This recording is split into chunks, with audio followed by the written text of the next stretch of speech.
Welcome, ladies and gentlemen, here today to discuss about Impact Wrestling for February 23rd, 2021 review. I haven't watched Impact Wrestling in like months, even close to a year at this point.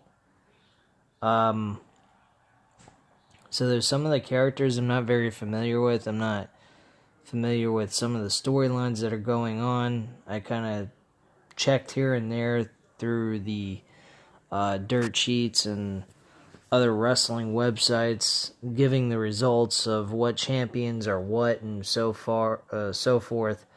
So I like I said yesterday, I'm fed up of Raw and WWE in general and giving you guys reviews. I'm tired of coming on here bitching and moaning that everything on Raw is absolute trash. I'm not guaranteeing that I'm going to discontinue SmackDown, yet I haven't been doing SmackDown reviews very often on this channel. And that's simply because of what I got to do on Friday nights. Friday nights are my worst nights. I have so many things I got to do besides work and so forth. So, I don't know if I'm going to do uploads. I can't promise that, so I'm not going to say, yeah, I'm going to do it. But bottom line, guys, this episode wasn't too bad. It was, I don't know, the greatest in the world that I've seen from Impact. I don't really think it was. But it wasn't terrible. It wasn't like Monday Night Raw-esque type shit. They do have a pay-per-view that's going to be premiering on Impact Plus called Sacrifice. At the end of the show, they actually announced that Rich Swann will be facing Moose for the Impact World Championship. Now, they've got beef with each other over the last couple of years, I believe, besides what just recently has happened. I know Moose has problems with Eddie Edwards in previous storylines from before, which they could rehash on and battle over the Impact World title or what have you. But Scott D'Amore came on Impact today and mentioned that Moose's TNA World Championship is now an official title on the Impact Wrestling roster, or Impact Wrestling Championships, where that title will be officially defended anytime he is requested to defend the title. I don't quite understand that, and I don't know why they're not unifying these two titles. They don't need two world championships. They only need one. To be honest with you guys, I prefer the TNA World Championship design than the new Impact World Championship. I think that title is just really not exactly world title-esque to me. TNA World title is pure gold, while the Impact World title's got red coloring on it and shit like that with some signs of gold on it, which I don't particularly like. I like the white stripe, the white strap, I should say, with the TNA World plates on them. I think that's a very nice touch. The white strap with the TNA World World plates on the white strap is a really nice thing there. So, I mean, let's get right into it. We had Diener, who was formerly a tag team partner of Jake something, who used to go by the name Jake Diener, I believe. I remember these two guys are portrayed as cousins and tag team partners. They were in the tag team division. The tag team division in Impact Wrestling is absolutely terrible.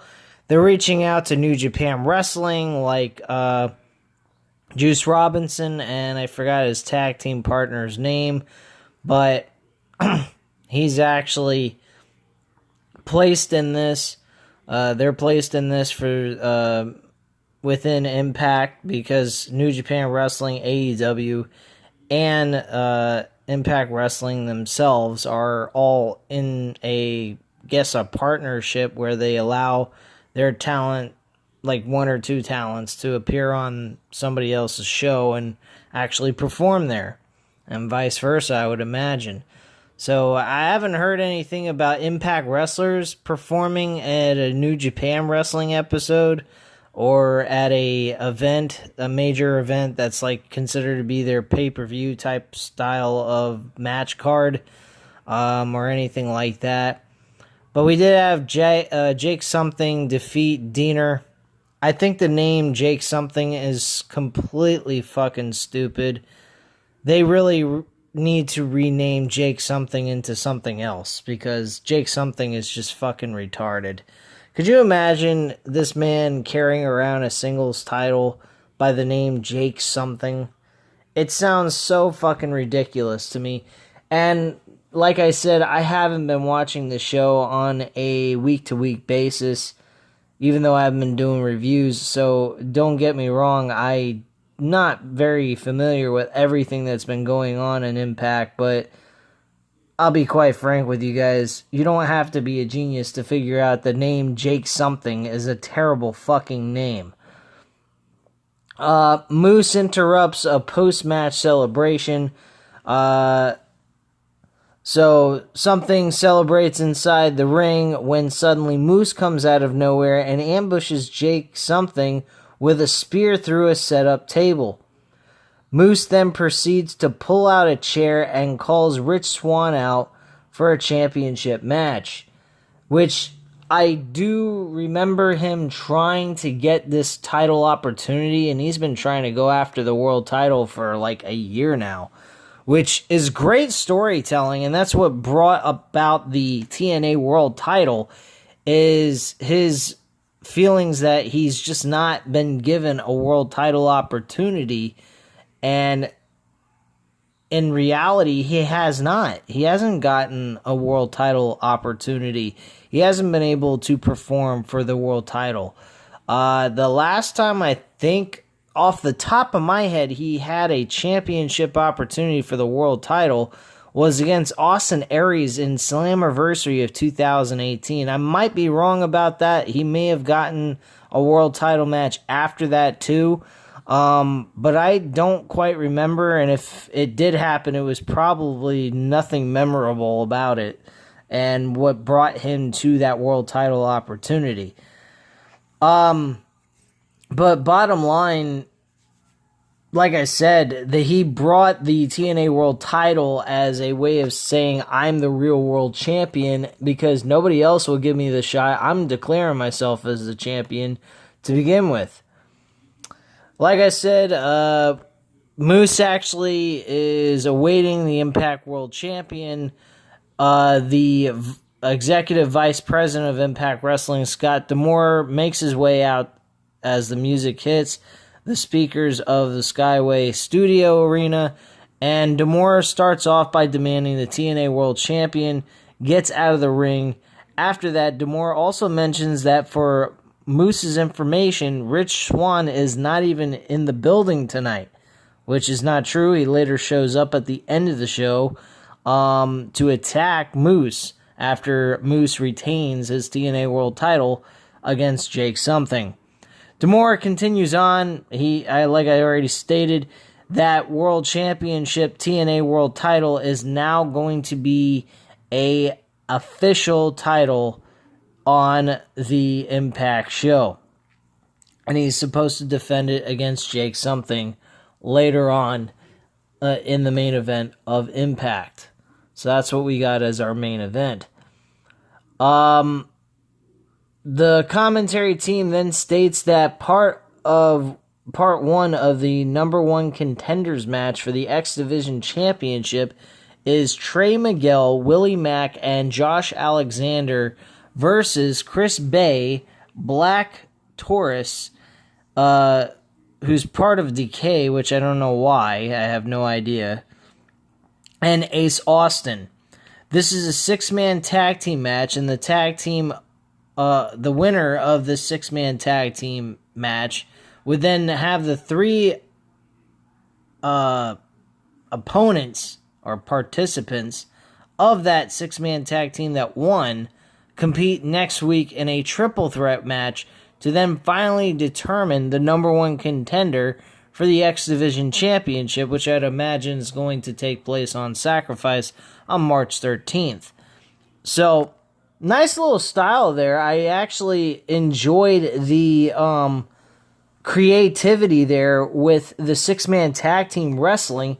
It makes sense, and then you're taking the 3 men that won and compete in a triple threat match in the next week's episode so that you can go ahead and have your number 1 contender for the X Division title. Very nice touch. I think that was very nice on their part to come up with this idea.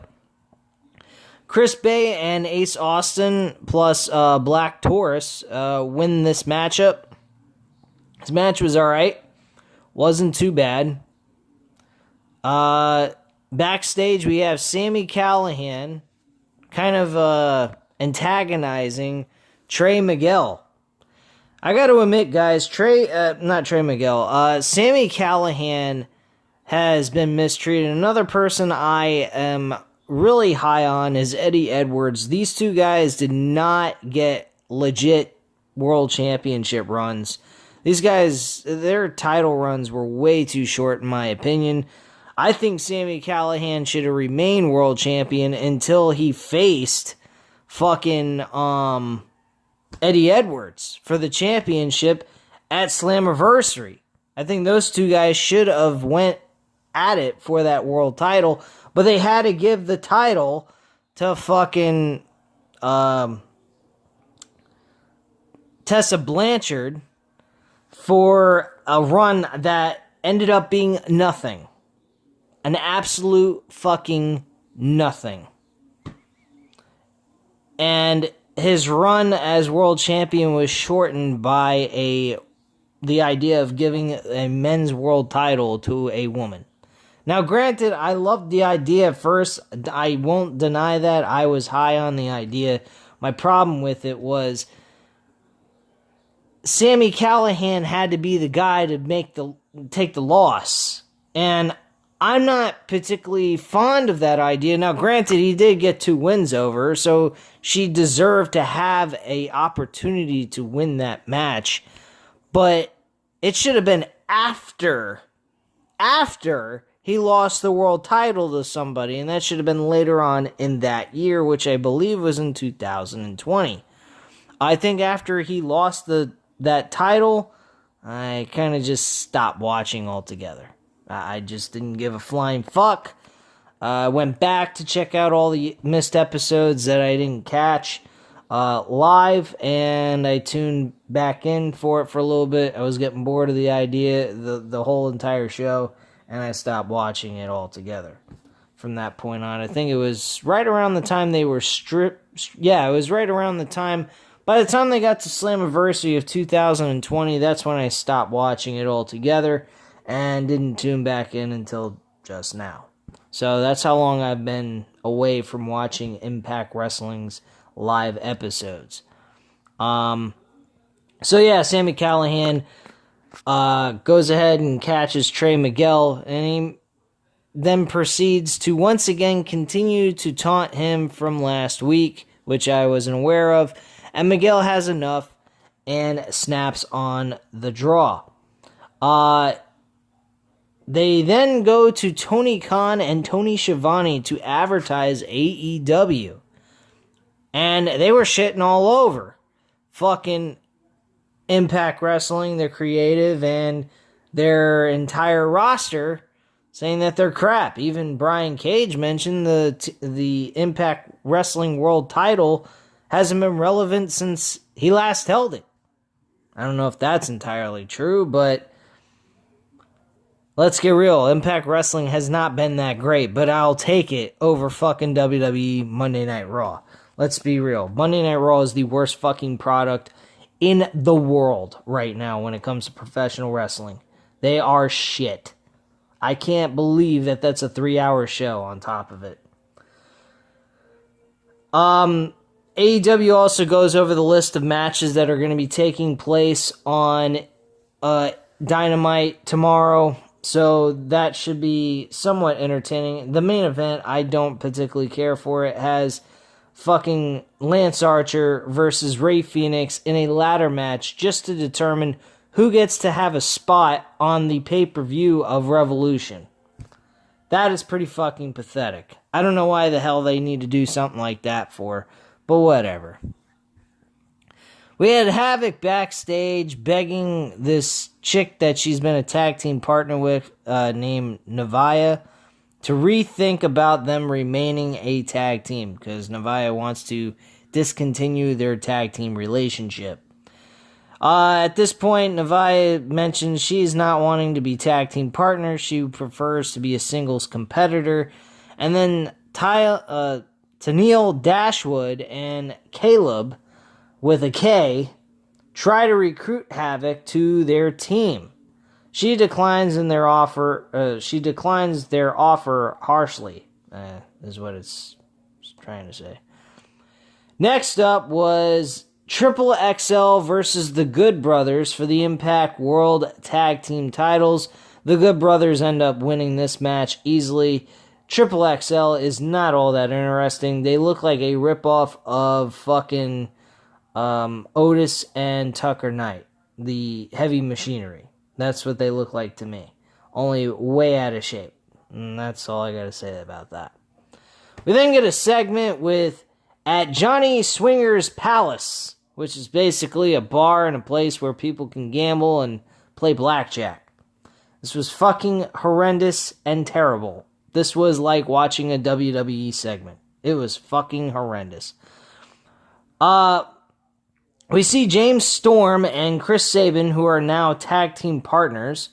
Nice little crossover between two tag team specialists like James Storm and Chris Sabin now being tag team partners. I hope eventually they make them become tag team champions later on in the future. I think they'll be very good together. But anyway, they're having a great time at their new hangout. And Raju and Shira come in and crash the party. Sabin doesn't want anyone to fight. Swinger states he wants to set up a match between Storm and Raji tonight, which that match didn't actually happen on this episode, thank Christ. But if it did, James Storm would kick his fucking ass with no problem. If he lost to fucking Raju, I would have a serious problem with that, because I can't fucking stomach Raju. I think he blows. The next thing on the show was we head backstage where Finn Juice is hanging out when suddenly the Good Brothers make their way over to say hello. The Good Brothers have to rub it in again that they're the best world tag team champions in the world, and Finlay and Juice Robinson know this, but they still aren't impressed at this point. So I'm assuming we're probably going to see the Impact World Tag Team titles defended against Finn Juice, and we're probably going to see Finn Juice lose to the Good Brothers, more than likely, because they're part of New Japan Wrestling. I don't think they're going... I know they're doing crossovers on the promotions, but I don't believe they're going to have them perform and win tag team, any type of other promotions championship belt when they're not an actually signed employee of that company. So don't expect any title changes if it's a crossover promotional battle between two teams or two single competitors.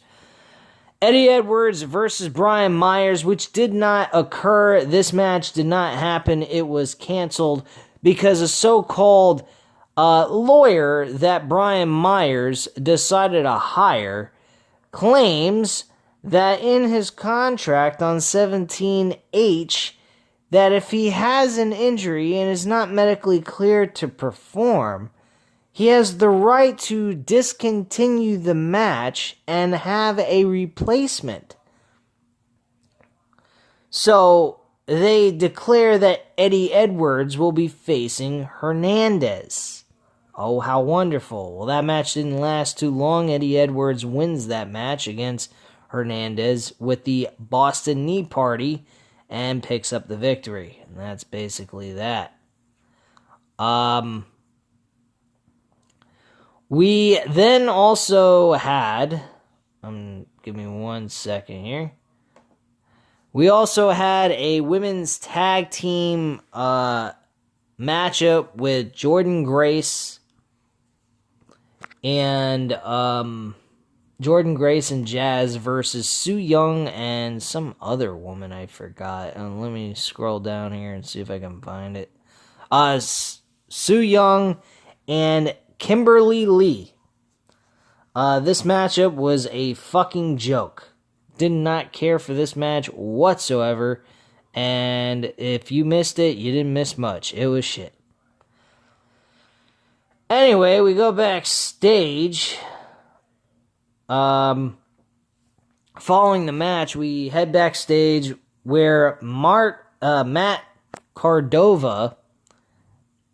My screen keeps moving around. I don't know why. It's kind of pissing me off. Alright, so where Matt Cardona quickly catches up with Brian Myers, who won the match moments ago. No, he didn't win no match at all. Whoever wrote this is an idiot. Brian Myers did not win the match. Eddie Edwards won the match. Hernandez lost. At this point, Scott D'Amore steps in and informs him that Impact Doctor has to clear Myers to compete. States that it also states later on, he mentions that in that contract, if his lawyer would have looked further down on that contract, what makes the lawyer look like a complete jackass, because the lawyer comes out and says he's been undefeated in all lawsuits and has won every one of the lawsuits he's been in, which is a crock of shit, because if he was a good lawyer, he would have seen that. He states that the Impact Wrestling doctors have to clear him or deny him of clearance to perform. So, because of that, Scott D'Amore says, I'm going to put you in a match with fucking Eddie Edwards next week with Matt Cardova as a special guest referee in an eye for an eye match. I was like, oh no, not this shit again. You gotta be fucking kidding me. You're gonna go ahead and put this match on the air? Oh my god, this was already fucked up when they had Rey Mysterio and Seth Rollins do it. Now you want to do it with fucking Impact Wrestling? This would get really fucking terrible. But they were joking around about this. He says, who the fuck would actually come up with an idea like that to have performed on television? He said, you gotta be the dumbest fucking idiot on the planet to actually believe you're gonna have an eye versus an eye match, have someone gorge someone's eye out of their fucking head, and then 2 weeks later, their eye's completely healed, and we're all supposed to believe that shit? No, it's just a regular singles match. I was on the floor laughing. That was the best fucking thing on this entire show. I loved it. Oh my god, that was fucking hilarious. Nice little cheap shot by Impact against WWE on that one. That was terrific. Jordynne Grace did beat Jordynne Grace and Jazz win the match against Kimberly and Su Yung. So they're the number one contenders for the women's tag team titles on Impact Wrestling. And then Moose wins his matchup against Jake Something for the TNA World title.